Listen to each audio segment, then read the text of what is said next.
A'udzubillahiminasyaitonirrajim. Bismillahirrahmanirrahim. Teman-teman, saya di-share satu video yang cukup aneh, video yang cukup nyeleneh, teman-teman. Yang dimana mereka ini berziarah kubur, tetapi mereka ke kuburan itu bukan hanya sekedar berziarah atau mengingat kematian atau mendoakan mereka, tetapi mereka melakukan kegiatan-kegiatan yang sungguh di luar nalar kalau menurut saya ya. Saya jadi terheran-heran nontonnya. Sebenarnya mereka melakukan hal itu tujuannya untuk apa? Terus dampaknya kepada mayit apa, terus pengaruhnya kepada kita juga apa. Karena jangankan kita melakukan kegiatan-kegiatan yang aneh nyeleneh, teman-teman. Contohnya, saya dulu pernah mereaction satu video yang dimana ada segerombolan emak-emak, dia seperti camping begitu ya, di atas kuburan, teman-teman, jogetan sambil musikan. Di Indonesia makin banyak aliran-aliran yang aneh nyeleneh, teman-teman. Dan kita ketika mereaction itu pasti ada saja komentar di bawah itu yang berteriak Wahabi, Wahabi. Ya karena yang bisa mereka lakukan ya hanya itu, meneriakkan Wahabi. Ya karena untuk membantah dengan hujah dalil pun mereka tidak ada, teman-teman. Bahkan paling mentok mereka itu sebagian berhujah dengan dalil palsu, dalil halu dan lain sebagainya. Contohnya ketika saya membahas Al-Faqih Muqaddam yang mi'raj 70 kali, itu banyak pembela Faqih Muqaddam yang berdalil dengan as-sholatu mi'rajul mu'minin, teman-teman. Salat itu mi'rajnya orang-orang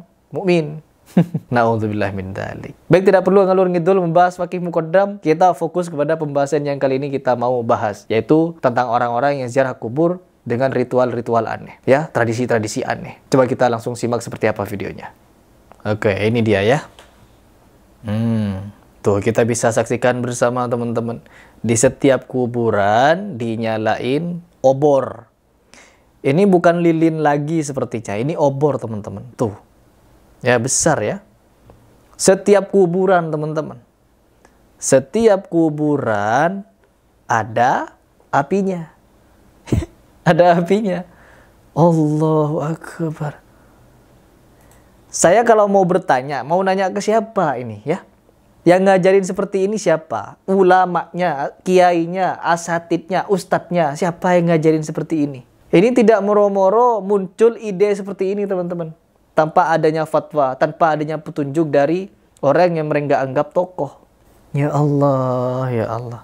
Allahu Akbar. Setiap kuburan ya, teman-teman. Tuh, setiap kuburan ada. Mungkin yang belum, mungkin keluarganya masih OTW buat nyalain obornya, teman-teman. Allahu Akbar. Coba kita baca komentar. Di sini tidak ada captionnya, teman-teman. Cuma diberikan keterangan ini kenapa dibuat kayak gini ya. Kita baca komen-komennya. Dari Cep Hendra 22. Mungkin untuk menghangatkan. Ya, kemungkinan yang di bawah sana, yang di kuburan sana kedinginan, teman-teman. Jadi butuh penghangatan. Penghangatan odor ya. Jadi yang dingin di bawah, yang dibakar di atas. Atau bagaimana? Kalau menurut kalian bagaimana? Nah, ini dia ada komentar. Tradisi di daerahku juga ada kalau menjelang Lebaran atau malam Lailatul Qadar. Malam Lailatul Qadar disambung dengan cara bakar-bakar obor, teman-teman. Apakah Rasulullah pernah begitu? Kalau kita mau berbicara tentang hal gaib, teman-teman. Kalau mau berbicara tentang hal gaib, tentunya orang yang mengetahui hal gaib itu pasti Nabi, ya, pasti Nabi Muhammad. Dan ketika Nabi Muhammad sudah mengetahui hal gaib itu, pasti Rasulullah akan mengajarkan kepada umatnya. Begini ketika di malam Lailatul Qadar, begini kalau kita ingin melakukan ziarah kubur, begini tata caranya, nyalain ini, nyalain itu. Tetapi apa? Informasi yang kita dapatkan sampai sekarang, tidak ada Rasulullah yang mengerjakan seperti ini. Kalau mereka merasa muslim dan menyambut malam Lailatul Qadar seperti ini, apa yang mereka yakini? Melakukan kegiatan seperti ini, apa yang mereka yakini? Kita baca komentarnya. Terima kasih sudah menjelaskan, kita hargai tradisi leluhur dan kirim doa terbaik. Tradisi mulai kapan, abangku, kalau boleh tahu? Nah, ini pertanyaan yang kritis nih. Faedah buat si mayit apaan? Rasulullah nyontohin emangnya? Nah, dia jawab, teman-teman. Kak, di daerah masing-masing pasti ada tradisi dan adatnya masing-masing. Gak harus bawa Rasulullah juga. Oh, jadi setiap apa yang mau kita lakukan, jangan bawa Rasulullah dalam hidup kita. Begitu mungkin ya. Di dalam perkara gaib kita tidak harus bawa Rasulullah. Gak wajib bawa Rasulullah, teman-teman. Gak penting. Yang penting kita punya ada tradisi. Go, lanjutkan, teman-teman. Begitu pemikiran orang ini. Ya Allah. Di komen lagi di bawahnya, tradisi sesat. Orang jika luas ilmunya dan luas akalnya akan cenderung tidak mudah menyesatkan orang lain. Oh, paham saya mau kemana ini maksudnya. Nabi pernah kasih contoh azan pakai mic atau menentukan Ramadan pakai hisab. Tentunya kalau pada zaman dahulu ada mik, sudah dijatuhi hukum mik itu bagaimana? Ya, sama halnya dengan hukum obor. Pada zaman Nabi Muhammad sudah ada obor, ya, untuk Bapak yang komentar ini, yang pasti berteriak tentang Wahabi, Wahabi, Wahabi, Wahabi. Saya kasih tahu kepada Anda. Obor ini sudah ada sejak zaman Nabi. Bahkan sejak Nabi-Nabi yang terdahulu, obor, api itu sudah ada. Tetapi kenapa Rasulullah tidak menyalakan api di kuburan? Tentunya kalau ada handphone di pada zamannya Nabi Muhammad SAW, akan dicatohi apa hukum handphone itu? Ya Allah. Kalau kita mengartikan kalimat bid'ah itu kepada sesuatu yang baru, nah, yang baru-baru perihal apa ini maksudnya? Yang baru-baru bukan di dalam perkara sarana, teman-teman. Bukan seperti itu, teman-teman. Apa yang ada pada zaman sekarang, yang ada juga pada zamannya Nabi Muhammad, itu pasti sudah dihukumi. Contohnya, seperti khomer, gendang, kain sutra, naik kuda, berpanah, dan lain sebagainya. Yang ada pada zaman Rasulullah, dan sekarang juga masih ada, maka hukumnya tetap sesuai apa yang dihukumi oleh Rasulullah SAW.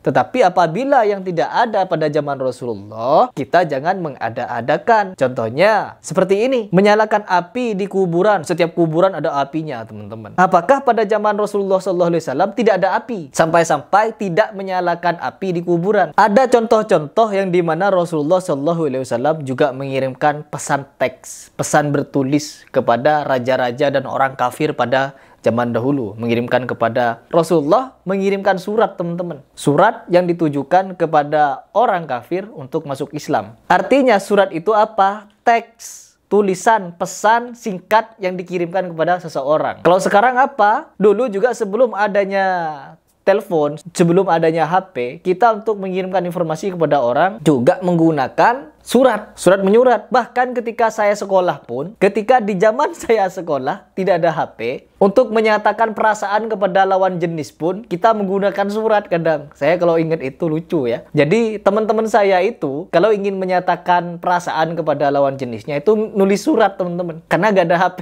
Jadi kirim surat-suratan. Dia baca suratnya lalu dibalas begini suratnya. Jadi begitu-begitu, teman-teman. Jadi surat-suratan itu sudah ada sejak zaman Rasulullah sampai zaman modern, sebelum adanya HP. Nah, setelah ada HP, baru surat itu berupa HP sekarang. Ditulis pakai HP, dikirim. Jadi ekspres, bahkan dikirim sekarang, dibaca sekarang. Jadi gunanya HP dengan kertas itu sama, teman-teman. HP untuk mengirimkan surat dengan cara yang instan, sedangkan surat untuk mengirimkan pesan secara manual dan sampainya bisa berhari-hari. Sedangkan pesan bisa sampai hari ini juga, kemanapun itu ya, ke seluruh dunia. Jadi sarana untuk mengirimkan pesan, begitu ya. Jadi seandainya HP ini ada di zaman Rasulullah, tentunya Rasulullah akan memberikan hukum terhadap HP itu. Bagaimana cara menggunakannya? Tentunya Rasulullah SAW tidak akan menyuruh para sahabat untuk menuliskan surat lalu dikirimkan kepada raja-raja yang ingin dia tuju, teman-teman. Pasti Rasulullah akan memerintahkan bagaimana untuk mengirimkan pesan itu dengan menggunakan ya HP. Ya, begitu. Untuk mengirimkan pesan. Enggak kalau sekarang dicari-cari, teman-teman, kesalahannya. Ya Allah. Jadi berbeda bab dengan apa yang dilakukan oleh orang-orang ini, teman-teman. Yang dimana mereka itu menyalakan obor di kuburan seolah-olah Rasulullah tidak tahu kalau ada perkara gaib yang perlu diberikan obor di kuburan itu. Jadi begitu, cara berpikirnya harus seperti itu. Ya Allah. Tapi satu kata yang pasti, kembali kepada pasal 1.